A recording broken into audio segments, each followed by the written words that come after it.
All right, guys, it is time for the NFL playoffs. They're starting in just a couple hours. As most everyone listening probably knows by now, this wildcard weekend is a little different. Obviously, we have 6 games and only one team from each conference getting their bye. So we got 3 today, 3 tomorrow. We're going to break them down by conference, and we'll start in the AFC.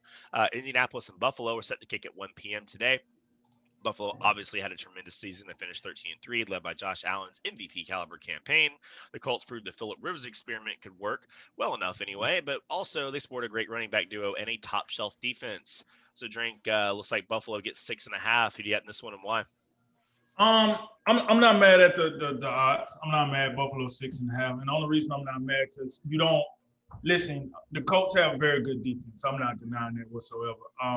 If I had a question, it'll probably be, if Buffalo start getting some pressure on Phillip Rivers. We know this. Here's what we know: Phillip Rivers ain't moving nowhere, and I mean nowhere, unless one of his kids walk on the field. Outside of that, he ain't moving out of the pocket. He ain't doing nothing. So once that pass rush start getting to Phillip, I could see him getting stagnant. And then I don't know if he got enough help on the wide receiver core. I mean, they cool, but T.Y. Hilton, I haven't heard from him since 1993. Who else they got out there? I don't know. Pascal. Pascal. I don't. Michael Pittman Jr. First, second round pick, I think. Hold on, let me pull up my Wikipedia and see who else on the roster. Either way, I respect the Colts. I really do. I respect them defensively for sure. Offensively, with Buffalo playing with the confidence that they've been playing with lately, I like the 6. I mean, it's an NFL game. The Colts they're professional. I think this game could be close. I do like that.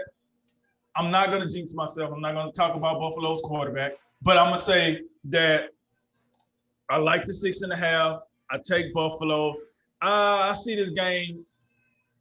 I'm going to say 31-24 Buffalo because I think they can do enough on offense where they can get, in the red zone, get some points, whether that's 3 or 7, and then they'll eventually score. As long as Stephon Diggs does play and does produce, I really do like Buffalo in this game.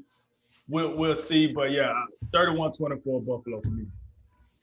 Yeah, first of all, I just got to say, I think it's important to acknowledge how what a storybook season Buffalo has had. They had, they got smoked by Tennessee and they lost a close one to Kansas City, and then that third loss, you remember, it was a Hail Mary to the Arizona Cardinals. So in reality, you could make an argument that this is a 14-2 team. Mm-hmm. But even so, I think this is perhaps the most interesting game in the AFC this weekend, and because Indianapolis, I mean, at the last wild card team in, I would say I would make an argument they're the best wild card team, the best road team, the best road wild card team that we'll see this weekend. And I think Drink's concerns about Phillip Rivers feeling the pass rush they're absolutely valid. But Indianapolis, they got a formula to come in here and get this done, and it's just quite simply run the ball and play defense. They can establish the run if they can get Jonathan Taylor moving behind Quentin Nelson and the rest of that offensive line. Control clock, limited possessions for Josh Allen, keep him out of rhythm. The same exact formula that Notre Dame would need against Alabama. Obviously, they couldn't execute it, but I think Indianapolis is capable. And Indianapolis, to maybe some people's surprise, their defense has been, top, like you say, top shelf most of the season.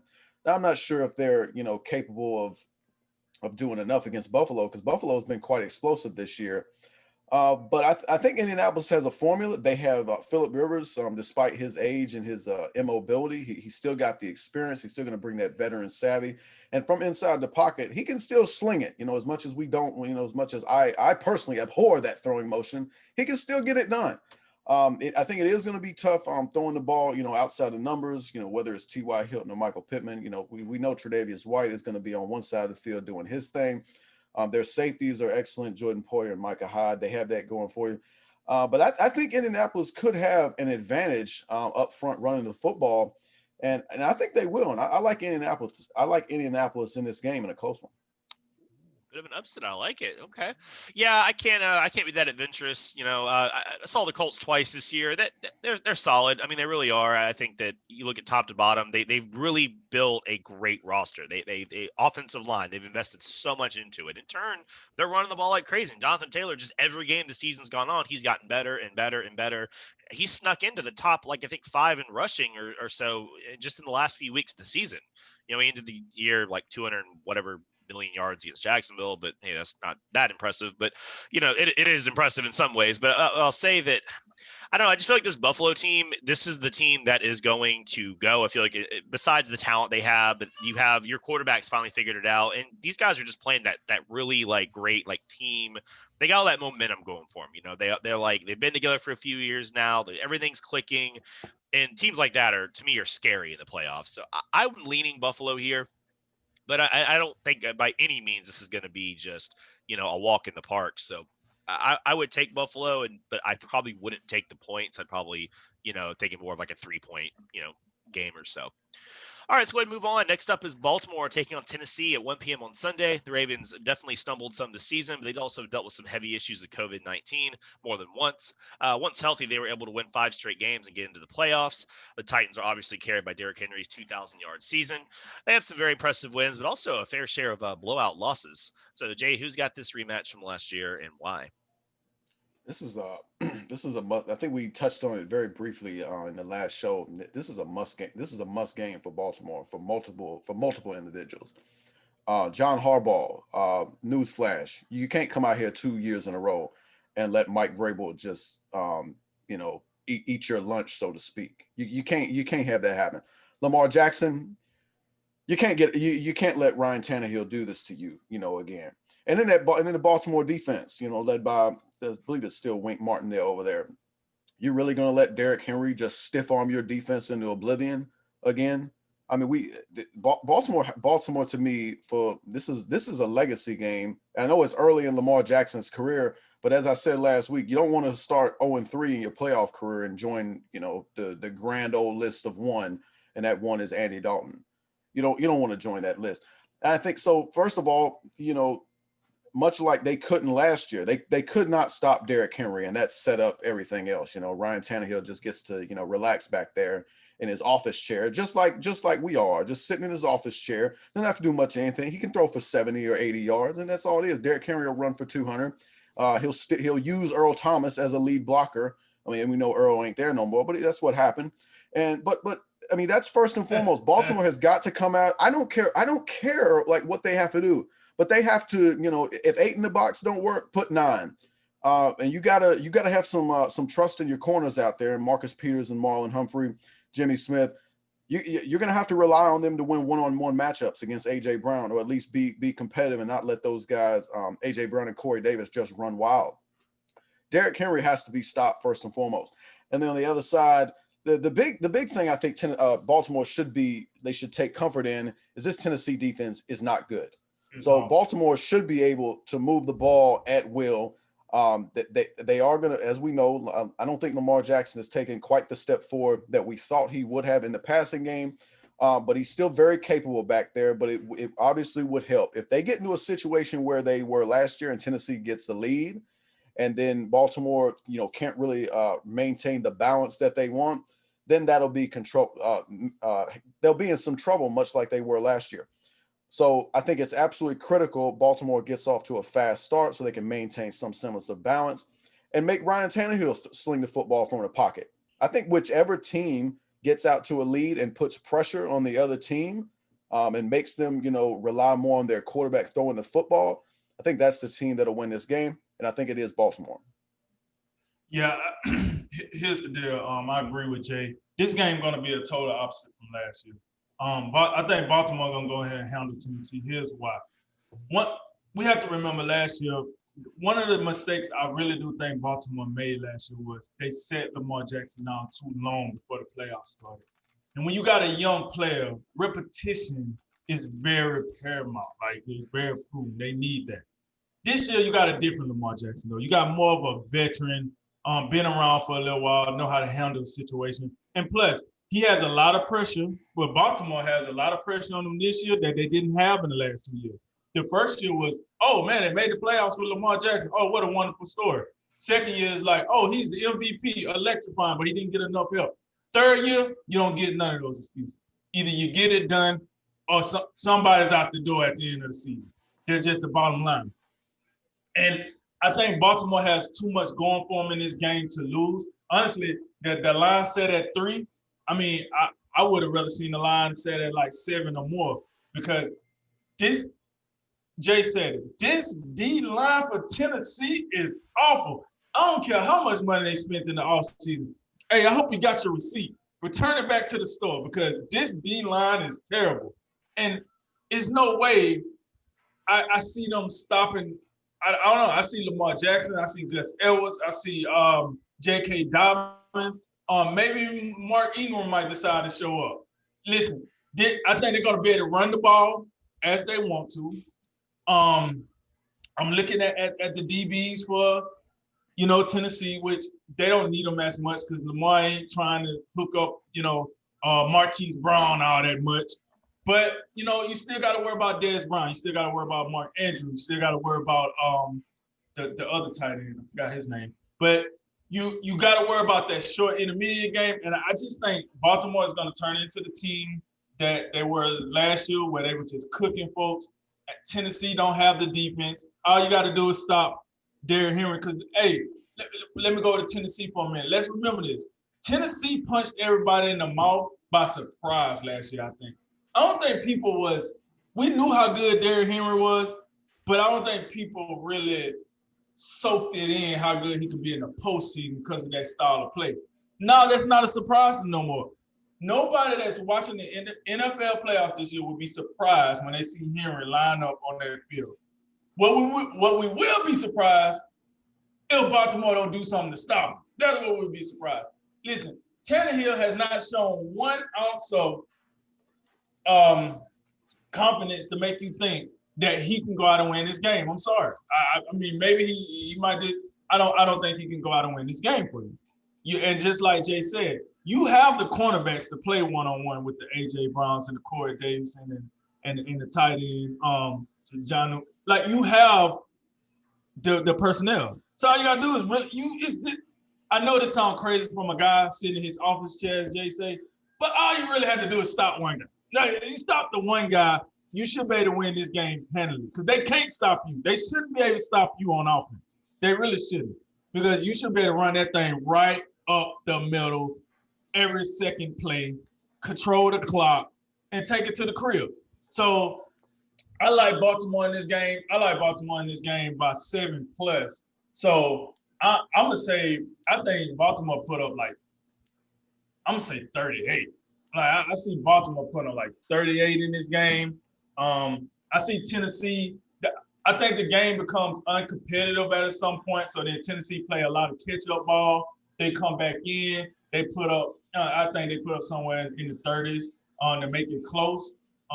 But I see Baltimore controlling this game. I see this game getting out of hand. And I'm going with the Ravens on this.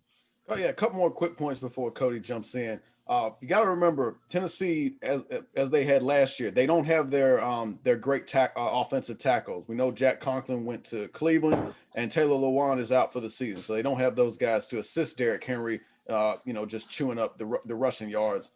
And then the last thing, Baltimore they are on a hot streak. They won 5 games in a row. I know the competition during that stretch was not that great, but keep this in mind as well as we move forward. The best point differential in the entire NFL. It's not Kansas City, it's not New Orleans, it's not Green Bay, it's not Buffalo, it's Baltimore at +165. Yeah, that's actually interesting. I thought you were gonna say Tennessee, and I'm like, nah, there's no way. They've been blown out too much. These teams met in the regular season, and the game went to overtime. It was a Tennessee 30-24 win. And I think that you look at this box score, and there's a lot of things you could take away. Derrick Henry did his thing. He did have 28 carries for 133 yards and a touchdown. Baltimore, it was a lot harder for them to run the ball. They had to run it 33 times for less yards, and 1 touchdown. So I think this was some of Baltimore's still like kind of Corona hangover sort of game. They had a lot of guys in and out, if I remember. But the bottom line is I think the Ravens are a better team because Tennessee's defense is awful. I mean, they're not good at all, and it's caused them to lose some games like real big. And I think, Jay, you were right when you said that whichever team can get out to a lead and then kind of hopefully sit on it is who you think would win it. But I think this is going to be a lot of points scored in this game. I think that Tennessee's offense is good enough to figure it out. And you would think Baltimore's defense would be a little bit better than they are. Like, I thought they would be like a top defense. They're good. They're running around like about the top 10, give or take, which stat, but they just don't. When I think of the Baltimore defense this year, I don't think of, oh, that's one of them Ravens defense. Just like, oh, yeah, they're pretty good. So I think that, you're going to see a whole lot of points scored in this one. I have no doubt. I'm going to trust that the Ravens will run their momentum and they'll get this win, but it could be real. This one's going to be no one's close. And again, Derrick Henry's that dude, man. 2,000 yards. We were talking about the pre-show. 2,000 yards, 17 touchdowns. He's in one of two company that's ever done that with 2,015 plus. I mean, he's been another difference maker. And in the playoffs, that guy is not fun to play against. So I got Baltimore, but yeah, this is another one that's like, man, it's going to be close. All right, we'll go ahead and wrap it up. Finally, Sunday at 8:15, it is an AFC North battle between Cleveland and Pittsburgh. The Browns are in the playoffs for the first time since 2002, thanks to Mayfield's improvements and great coaching from Kevin Stefanski. However, Stefanski won't be coaching Sunday due to COVID. They'll take on the Steelers, who started red hot, winning their first 11, but injuries sort of brought them back to earth in the last 5. These teams split their series in the regular season, but Week 17, Pitt was resting a lot of starters. So, Drink, can Cleveland pull off the upset? Before we get to that, we got a question for you. So who's taking Stefanski's spot as the head coach? Who's going to be the interim head coach? Yeah, I'm not 100% sure. Great question. Can we get the research department? Yeah, we'll get going on that. Yeah, go ahead. And the reason I bring that up is because it's a very important part. I see Cleveland kind of unraveling without Stefanski. Here's the deal. This Cleveland team, outside of Austin Hooper and Jack Conklin and a couple of pickups, this team, as far as player personnel, they're pretty much the same team that was last year. And the only major difference that they got this year was they hired a different coaching staff. With Stefanski, and now he seems to be getting the job done as the adult, as the leader. And I like it. Now you don't have him in your most important moment. I don't trust Baker Mayfield like that. I just don't. I think he might get a little loose. He might, start pulling some Wild Wild West crap and do what he want to do, and it can possibly unravel them. But my problem with that take is they playing the Pittsburgh Steelers, and we know how the Pittsburgh Steelers get down this year. They will play down to their competition to the very last tee, or they'll play up to it to the very last tee. So now you got to ask yourself, which version of the Pittsburgh Steelers are we getting this weekend? Because this team is very, very inconsistent this year. But I do feel as if even if they play down to Pittsburgh, they still got enough to beat Pittsburgh. Pittsburgh coming to this game, Cleveland. Even if they play down to Cleveland, they still can beat Cleveland. Cleveland is without their head coach, their leader. I'm not buying it. Just on that real quick, the special teams coordinator is going to be taking over for head coaching duties, and the offensive coordinator, Alex Van Pelt, he's going to have play calling duties. So Stefanski was also calling plays, and now, So that's not encouraging. Mm-hmm. All right, let me backtrack what I said. This game might not even be close. What? Listen. So to wrap this up, man, I got Pittsburgh. They got Pittsburgh by 6. I don't know. I'm gonna say I got Pittsburgh by 10. Cleveland put up 14. I said 24-14. Just because Pittsburgh won't go all out. It's just something like I don't know what they got going on mentally, but they won't go all out. But they'll do enough to win the game. And then Cleveland. Hey, thanks for coming. Welcome to the party. But it won't last that long. We might get you out of here before we start serving the food. So it is what it is. But yeah, I got Pittsburgh by 10. Yeah, I'm looking at 24-14 still. Yeah, the combination of Mike Pfeiffer and Alex Van Pelt, that does not inspire confidence. Not that I had all that much confidence anyway.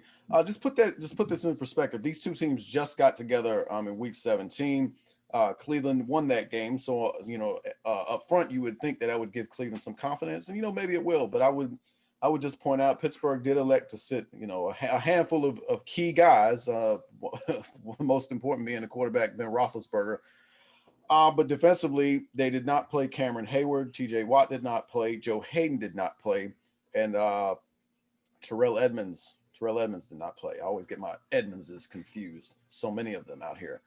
But, all those guys will be healthy. Oh, Marquise Pouncey, he didn't play either. All these guys will play. Big Ben will play. The big thing for me about Pittsburgh, of course, they've really limped into the playoffs.